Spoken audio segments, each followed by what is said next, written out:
Hey Andrew, so how do I get like a six pack quick? What's the fastest way to get a six pack? Why does it have to be quick? Why does it have to be easy? Why do you think life is all quick and easy? Why can't it be hard and difficult? Why can't you suffer? Because suffering is what gives it value. If everyone had a six pack and it was quick and easy, then it wouldn't be valuable, would it? If everyone walked around with a six pack and they got it easily, then no one would give a shit. The whole point is that it's difficult to get. Value is linked to difficulty. If you want something that is valuable, you need something which is difficult to obtain. The fact that you just said you wanted it quick and easily shows that your whole mental model is fucked. You shouldn't be thinking about quick and easy. You should be thinking about hard, suffering, pain, going through it. That's what you should be thinking about. This is going to be hard, but I'm going to do it anyway. Because when it is done, then everyone's going to know that I went through something difficult. Why do you want it to be quick and easy? Yeah, well, these people seem to sit and say, I'm really unhappy with X, but then stay doing X. So I don't believe they're truly actually unhappy. What you'll notice if you live life long enough is that somebody will sit and say to you, I'm unhappy being a loser. You say, why are you a loser? I just sit at home and play video games 7 days a week. And you're like, okay. And maybe 3 days of the week, they're unhappy doing that. But 4 days of the week, they don't really, it doesn't really bother them. Yeah, it doesn't really bother them. Because if it bothered them 7 days a week, guess what? They would fix it. Correct. Yeah. So I have very little sympathy for people. And that's not because I'm not a nice person, but it's because I've been so hard on myself and I've been through so many things that were difficult, and I've been through so much pain and trauma myself, some of it self-inflicted, some of it given to me by God to make me a better person. But I've been so difficult on myself. It's very hard for me to look at somebody who's refused to be difficult on themselves and see them as my equal or feel sympathy or pity for them. Why would I feel pity for somebody who took the easy route when I took the hardest possible route? I took the hardest possible way to be the man I am, and you were too big of a and now you want me to feel sorry for you? I don't feel sorry for you. I don't feel sorry for these people because as a man, you can be anything you decide you want to be. That's the beauty of being a male. You can build your character completely from the ground up, just like a video game. Every single thing about me that people respect, I built. I was not born a world champion kickboxer. I was not born this intelligent or intellectual. I was not born this rich. I was not born this strong. I was not born this confident. I was not born this interesting. I was not born this charismatic and humble and gorgeous and tall and strong and sexy. I was not born none of these things. I became these things myself. When I tell people that you are the sum of the 5 people you spend the most time with, everyone agrees. They go, yeah, that's probably true. The 5 people you spend the most time with, that's what you're gonna end up like. They say, yeah, that's true. And then they continue to hang around with people who they don't want to be. Why? There has to be a point. There has to be a point where you sit and go, okay, you're my friends, etc., etc. I love you guys. Yeah, we can talk, whatever. But I'm on a different life path. You have to leave some people behind. And that's why I live in a competitive environment. I live with my brother, my cousin. I live with men. We have a big house. We could all afford fucking 10 houses each. We live together on purpose. If my brother does 500 push-ups, I ain't gonna be the bitch at the house. I ain't gonna not do them. Right.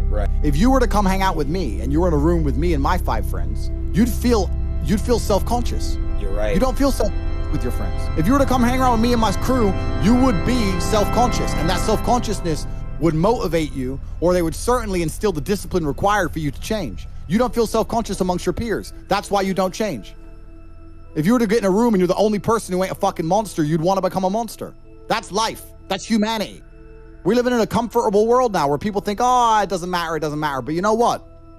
To some degree, it does matter. It does matter, and I'll tell you who it matters to. It matters to your soul, and it matters to God.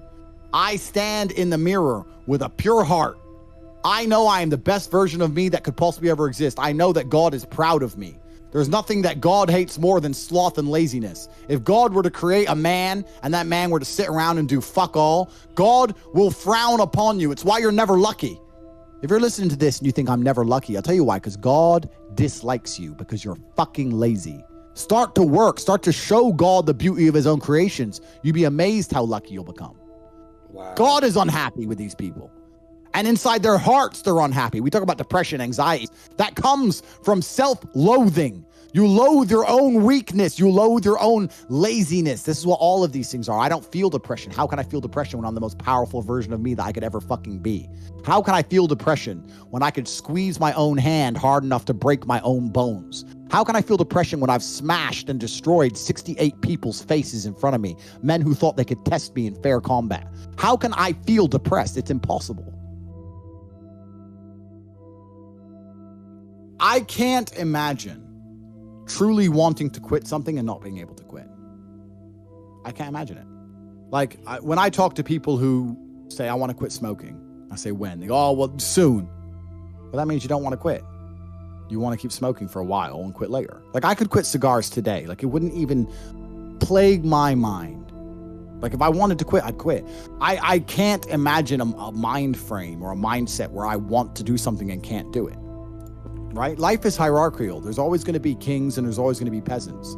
If you have a mind that you can't control, then you're never going to be a king. You're going to be a peasant. That's your life. You have a peasant's life ahead of you, and that's your destiny. Enjoy, right? There's always been peasants. That's life. But I believe that the most important thing you can do as a man is to gain control of your mind. Once you have control of your mind, life is so ridiculously easy. It's so ridiculously easy.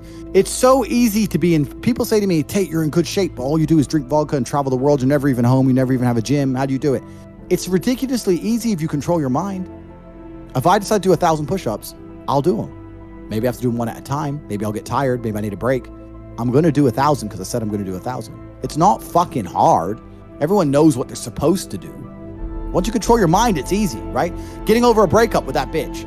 You miss that girl, you're upset, you miss her with all your heart, da-da-da. But once you realize she's gone, if you control your mind, she's gone now. She's gone now, gonna miss her. That's a shame. Off to the gym. You either control your mind or you don't.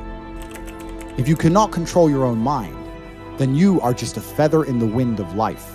Because your own mind is the only thing you can control. You can't control the weather. Right. You can't control other people. You can't even control whether your heart stops beating. You might have a heart attack tomorrow. You can't control anything besides what you think. If you cannot control your own mind, then you go through life with zero control, zero influence. You can't control anything. You're just a feather in the wind, waiting for life to blow you from happy place to sad place to happy place to sad place, completely hoping on the gods to be fortunate to you, because if any genuine discomfort comes your way, you're fucked. It is trained like everything else in life.